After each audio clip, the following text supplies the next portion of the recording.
Mimecast has released its State of Ransomware Readiness Report for 2022, finding that most cybersecurity leaders experience the same or increasing numbers of ransomware attacks over last year. Together with Mimecast, organizations can stand strong in the face of cyber attacks, human error, technical failure, and work protected. Mimecast, work protected. Visit securityweekly.com/Mimecast to learn more. How do you win the race against risk and safely lock down your cloud data without hiring an army of administrators? Introducing Least Privilege Automation, only from Varonis. Varonis eliminates data exposures while your employees work and while they sleep, making intelligent decisions about who needs access to data and who doesn't. Our cloud-native solution analyzes permissions and sharing links, monitors access activity, and classifies sensitive data. Because Varonis knows who can and who does access critical data, our automation safely remediates risky links and permissions. Learn more at securityweekly.com/Varonis. Application Security Weekly delivers interviews and news from the worlds of AppSec, DevOps, and all the other ways people find and fix software flaws. Join us as we explore how the latest news highlights modern security practices or reminds us of the missing ones. We also bring insights from interviews on topics from training to threat modeling, from open source tools to cloud-native techniques, plus an occasional reference from new wave to synthwave. Find us at securityweekly.com/subscribe or look for Application Security Weekly wherever you pick your podcasts. Welcome back to Business Security Weekly. I am your host, Matt Alderman, joined by Jason Albuquerque, Ben Carr, and Tyler Robinson. As a member of the Security Weekly community, we are pleased to offer you 20% off your InfoSec World 2023 tickets. Join a community of over 2,000 security professionals and innovators at InfoSec World on September 25th through the 27th at Disney's Coronado Springs Resort. Experience world-class learning and networking through enlightening keynotes, informative panel discussions, interactive breakout sessions, hands-on workshops, and more. Register today at securityweekly.com/InfoSec World 2023 using the code ISW23-SecWeek20. All right, gentlemen. So last segment, we were kind of debating, do we have a talent shortage or do we have a skills gap shortage? We've got a skills gap shortage. We've identified some of the skills we need: aptitude, attitude, communication, base technical skills. We could teach them the rest. So if that's our baseline and we need to go hire talent, like, where should we go look? So it's interesting. I went out and I did a little research before this, being like, okay, tech industry's gone through a bloodbath lately of layoffs, right? So I counted somewhere around 320,000 layoffs in the tech industry since the second half of 22 and to this point in 2023. So my first question is, like, shouldn't we go after that like 320,000 talent pool because they came out of the tech industry? That would put a big dent in that 3.4 million and 700,000 here in the U.S. that everybody chirps about, right? Right? Am I crazy or not? No, I mean, and honestly, that's that. You know, we need to look in those places. I think it's leave no stone unturned, right? Go look at the folks who are in these technical positions and in these technical roles. Go out there and look for folks who are leaving the military. Law enforcement, surprisingly great. You know what I mean? Look at folks who are in law enforcement. I mean, I know someone who was a technical resource within a police department, and they learned cloud skills and they learned, securing cloud, and just great talent available. And we have to look outside of the box, but we also have to look at what's available today. And there are a ton of technical folks available today, but then we also have to look outside the box and see what's available and what's coming down the pipeline. Well, I think you also have to, if you are one of those people that are laid off, you can't have that expectation that you're known, that everybody should know who you are, or that you're available, or right. You can't just assume that you're going to get hired because you've had a great career or a great resume. Like, put the effort in, make some human connections, do something a little bit different. If you're so great, let's make sure that we're doing different and going after and looking for those positions that may not be something you would have applied for. Maybe it's not a well-known company, but they have a great culture and they're doing good security, and it would be a place where you would thrive and be mentored. So looking outside of the normal high tech names that are have a good public image. Like there are a lot of good places that do really cool things that no one actually knows about or sees. So some of those places are good to go look too. And to that point, Tyler, leave the ego at the door, right?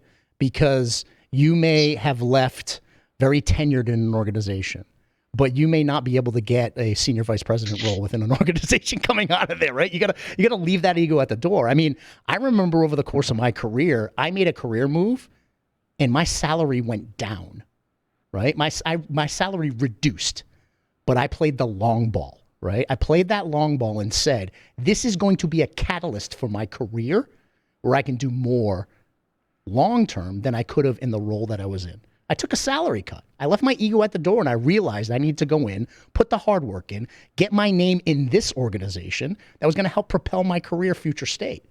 So, you know, a lot of times you have to sit back and say, it might be worth going in at a lower level and then catapulting my career from there. Yeah, if you leave that ego at the door, the title that you're taking doesn't necessarily matter as much. Exactly. That career path and progression is important, and you do have to look at those things from a personal and family standpoint. But remember, there are things that you can't add up for a title as well as monetarily. There's a nice work-life balance. There are the ability for training. There's mentorship. Maybe there's people at the higher levels of leadership there that will teach you things that doubles your salary next time or doubles your career jump for a different title on the next job. So having and leaving that ego at the door and not looking at the things like the salary specific or title specific things and looking for the non-tangibles adds a critical piece of maturity to your job search and allows you to open and broaden your horizons a lot. I mean, working at a reduced salary is probably still better than your unemployment check that's coming through. 100%. Right? Like I think of Cousin Eddie, right? He's holding out for a management position, and yet they have no money, to buy their kids gifts for Christmas or whatever, right? Like sometimes you have to take that step back to move forward. And this is a great opportunity, I think, a great opportunity to get in the door into cybersecurity, right? With some tech skills that you can then now kind of pivot your career, get the other skills that you need in the cybersecurity space and propel into a completely different level on that side. But how do we tap into those resources, and how do those resources find all the companies that are looking for this talent? Yeah, I mean, it's a combination of things. I mean, we as hiring organizations need to do a better job of putting better job descriptions out there. We need to work more tightly with our HR folks. So that way we're not putting out those traditional job descriptions that say, you need a bachelor's degree and 10 years experience and 15 certifications and all of this stuff that's just completely unreasonable. I think we need to be a lot more flexible in the way we're hiring, number one, to attract folks to apply. I think we're not doing a good job there. And then we also need to look outside of the traditional avenues. Go partner with a university and see if you can get some good interns to come in. I have a master's degree student at the University of Rhode Island coming in. He was in the military, decided to go through the bachelor's program and then master's degree program, and asked for an internship. Can I please come intern? And I connected that person with our HR representative, and I got a call within an hour. This person is outstanding. They have the communication skills. They can articulate themselves. They have the customer service skills. They have the discipline. All of these things we were talking about, now we're bringing that person in. That's just connecting with a university who has students. Now we're filling that pipeline, right? We're starting to bring folks in. Reach out to military organizations that work with veterans, right? Who want to get into the workforce. Create a program. Create some type of an apprenticeship program or internship program. You don't have to bring in 15 apprentices, right? You can bring in one intern and just start building from there. But we got to look outside the box. I think internally as well, look for the people that have some diversity and some interest outside of even 100%. The IT department. Like there are great people that have interest in IT things and or cybersecurity things that maybe you do cyber ride-alongs once a month or once a quarter. Maybe you do business ride-alongs with the executives where your cyber guys go and learn some of the business skills and conversations happening at the business level so they get an idea of what the business has to deal with, as well as gives both sides an opportunity to build a communication, build a relationship, and build and look for avenues and areas that they can facilitate that department of yes, and building some of those enablers that maybe are not seen or ever thought about because they don't interact at that level. So those internal development pipelines and or opportunities to just create more learning and diversity across the verticals within inside an organization provides a huge level up for any culture, especially one of security and facilitation of enablement. One of the most powerful things, Tyler, is lunch and learns. Have folks from your cybersecurity team do a lunch and learn with your help desk folks, with your development People love team. that. Right? Just let's all get on a Teams or a Zoom meeting at lunchtime. We'll have lunch together, and we're going to talk about our cybersecurity team. We're going to talk about what the future of this team is. We're going to talk about what it means to be in the cybersecurity department, and then educate folks that this is an opportunity. So keep an eye out. I think that's really important. I think I was going to mention one of the things that Tyler, you had mentioned. You said that look for other people outside of traditional cyber. And I think you think about things like security awareness, training and education, marketing, right? Marketing and PR people, they're great at that. And then that plays into what Jason was just saying, the added benefit of we do a poor job internally usually of like marketing ourselves, either to the other executives in the team or to the rest of the business to say like what the successes are we're doing. And that can be extremely helpful to the overall program. So look for people, that you could bring in from marketing or PR side to help out your organization. May not be the first people you think about, but can be very, very beneficial. So things, you're trying to do something on a GRC side, bringing in somebody from a legal background, right? Think of alternative places where you can look, where you don't need necessarily the technical chops, but you need an understanding of what the core goal of, again, say security awareness and training. It's to get people on board with the mission. It's not to teach them how to, reverse engineer malware, right? So where can you look for that? Yeah. Just because there aren't any open roles in your department today doesn't mean there won't be in the future. So why shouldn't you start building that potential pipeline as quickly as possible, proactively? Because when the opportunity is there, you could have 10 people from within the organization saying, "Ooh, I want to be part of that. Let me apply." Yeah, that also looks good to the rest of the execs in the team, right? I mean, obviously you got to manage that a little bit, but it's a good PR. If you have people who want to get on the team, that says you're doing something right internally, right? And that speaks volumes to the rest of the company. Yeah, I'm thinking about where are those pockets within an existing organization that could fill this gap. So I want to list off a few and get your thoughts, Jason and Ben, right? Obviously the help desk, customer support or customer service, they have the communication skills, right? Maybe some folks out in finance or the audit team because they understand kind of the risk components of the organization. Do you want to know who exceptional candidates are? Business analysts. Business analysts. Business analysts are exceptional because they have the ability to communicate. They're already translators from technology to the business and business back to technology, right?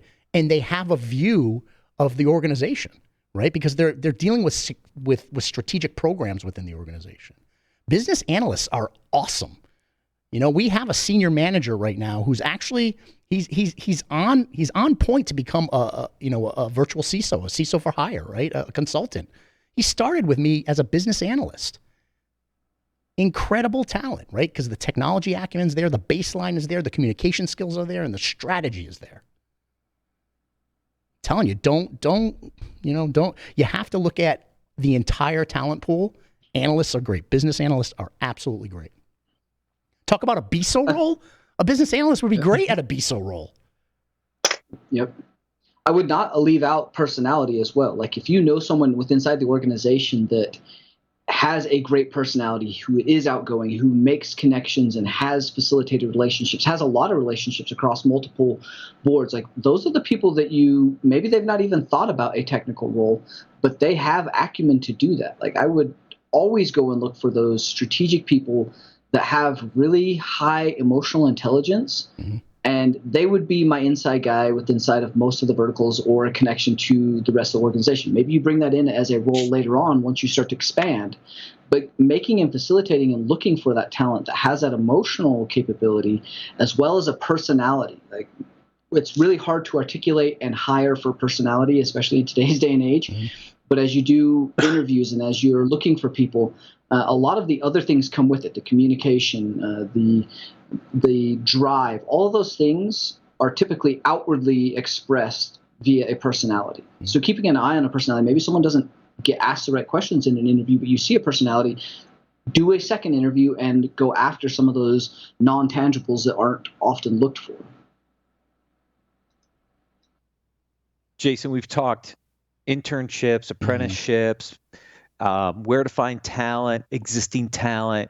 I think the other big gap for us in this industry is how do we get into the education system earlier, right? Yeah. I know you spend a lot of time on this topic, and it's part of the say easy, do hard. It's say easy to get involved, but I'd love you to kind of give us a roadmap of like, what have you done? How did you get started? Because I think it behooves all of us as security leaders to actually do some of the hard work that you've been doing over the years to get more involved earlier, right? Because if we could, I think it changes the future trajectory by exponential factors. Right. And you know, I've just made it part of my career to try to be influential in these places that I know have traditionally lacked in educating our students from a K through 12 perspective and getting folks workforce ready at the university level. And it's the simplest way to put it is put skin in the game, be engaged in the community. And you can start small. Start with your local school system.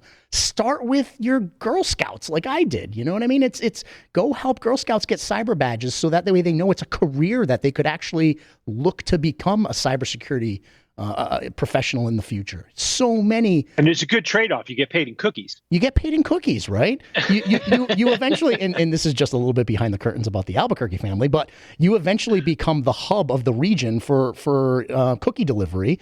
My house, the past couple of years, my garage has been filled with thousands and thousands and thousands of cookies. I have 18-wheelers backing up to my house, so that way the whole region can come in and grab them. But once you start getting engaged, right, you start having those things. You're able to have those conversations. Start small. Put some skin in the game. Volunteer to be on an advisory board for your school committee, your school district. Get involved with a local university.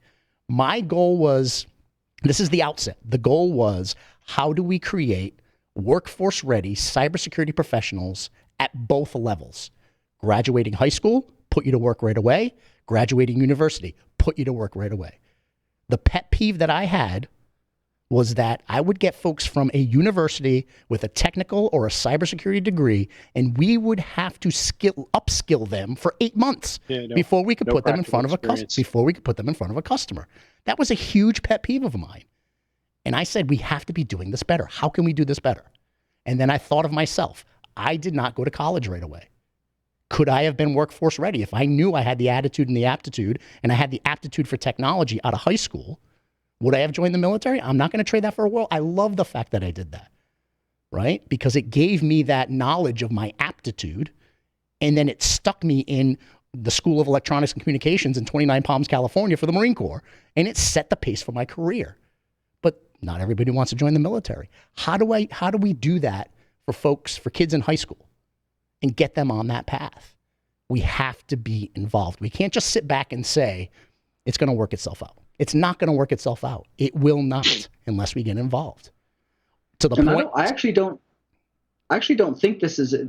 I think we need better curriculum, and don't get me wrong, I think we need better classes, but I also think we need that kind of elective and after hours piece and things where, you have someone like us, you have some experts and good storytellers and people that have a lot of good stories to tell coming in and doing some of that motivational speaking and or creative thoughts to get some of these programs up and going, because a class takes a lot of time and curriculum. You got to get it approved on the board. You have to build that curriculum. You got to keep it up to date, and you have to have a teacher to teach it, which again, we've already got the shortage of skill gap for highly paid people, much less people to do the same thing and not get paid for it. So I think we're going to have to change that and become a little bit more creative and kind of hack this, where we're providing those same things in a different classroom setting, in a different training and aptitude presentation, where it actually speaks volumes to the kids and it reaches them in their current state. Yeah, it's short ball and long ball. The long ball, we need to have a vision, right? We need to have the long ball.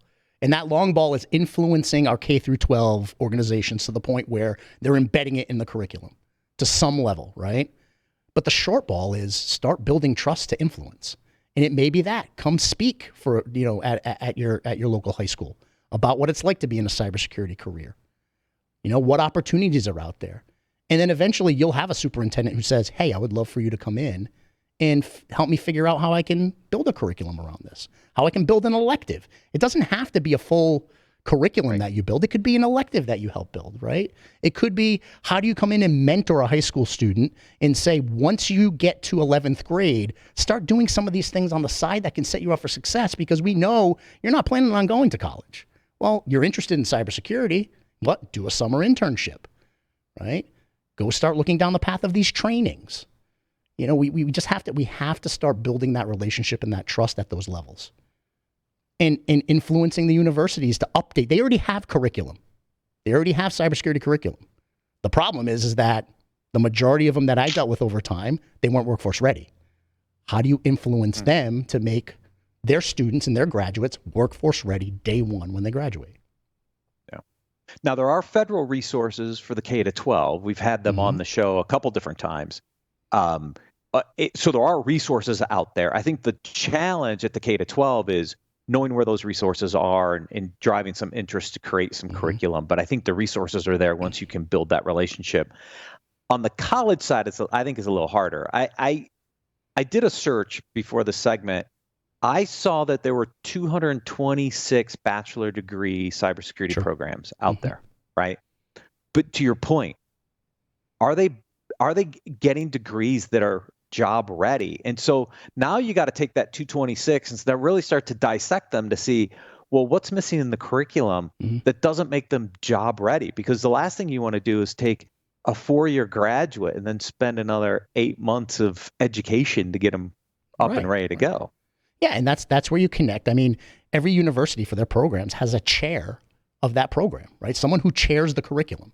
Build a relationship and say, listen, this is going to be a partnership. You want private sector, knowledge and influence and guidance? Let me be a resource for you. Bounce ideas off of me.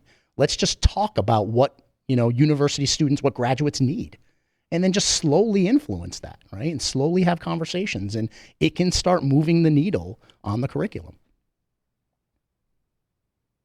What's missing in the curriculum? Is it the communication skills gap that's still a big barrier? What is missing? Because you've seen this, Jason. What are those things that are missing that we need to maybe try to influence? Yeah, I mean, every cybersecurity program in a college that I've seen is a little bit different, right? I mean, some of them are focused on forensics. Some of them are focused on, the more of the risk side of cybersecurity. Some of them are uber focused on the technical side of cybersecurity. I mean, I still see universities saying they have a cybersecurity program and they're putting kids through CCNA.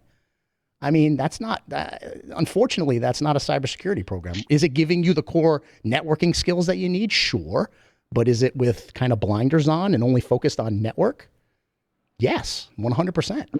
I would say basic business 101, technical writing, public speaking, soft skills, speech, emotional intelligence classes. I think all of those, like psychology, basic program management and project management. Do you know how important? You know how important a little bit of project that, but in project management, guess what? You have to manage time. You have to manage budget, right? Project management skills are huge. I mean, folks who have those skills and can come into a cybersecurity program, they're going to be successful because now they can manage projects, they can manage implementations, they can manage client implementations because they have that. It's almost the business of the project, right?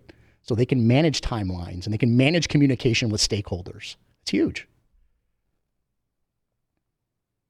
Yeah, absolutely. Ben, what else is missing? What else what are the other do hard things we need to do?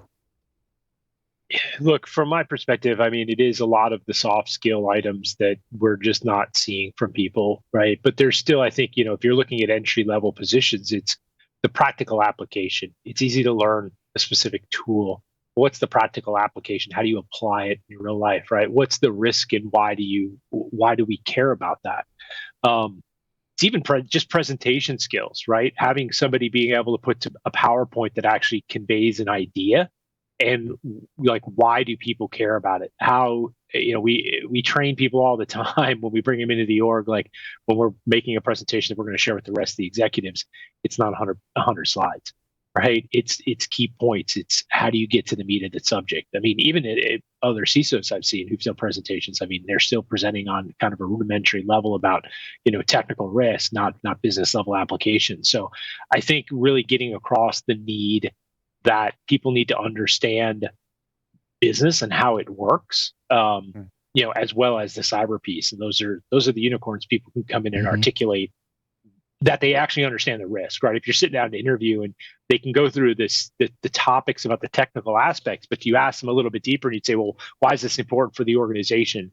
Given, a couple things about what we do, that being able to connect the technical to the practical is really difficult for a lot of people. Yeah. I mean, it sounds like you see the same thing, Jason. Yeah, no, that's a great point. I mean, as much as we want to believe it, the cybersecurity team is not the center of the universe for the company. It's not. Right. It's running the business, right? The business, the clients and the revenue and doing business, that's the center of the universe. That's what's going to make the company successful. We are not the center of the universe. We're there to enable the business. And we have to have that mindset. We are not the center of the universe. We're there to serve. We're there to enable. Having listened to this conversation, I remember one of the things we did when we were still in Colorado, right? Knights of Columbus always had a scholarship program, right? And they would have students from the area submit their applications. It'd be kind of cool to do something similar, like make it a contest, like force people to present an idea around cybersecurity or protections or something that force them not only to organize, but then to present their case, like do it in a video or something. That would be a really interesting way to kind of reinforce what we're talking about. Like if you can take an idea, articulate it, and then communicate it, use that as a way to provide a scholarship or something that just motivates people to want to do more. It just kind of crossed my mind as you guys were talking about, these skills, like how can we gamify it? Yeah, and again, it's putting skin in the game. So that's the Knights of Columbus organization saying they wanted to do something like that, right? Right. And someone needed to influence the Knights of Columbus to say that this is important enough to do. And then they put the money behind it and the program behind it, and then it became a success. Well, we need to put skin in the game. Get with your local organizations, whether it's a Knights of Columbus, the Masons, whatever the case may be. See if you can build a program. What does it hurt? Try things out. We need to think outside of the box here. I mean, let's get everybody organized at the end of the day.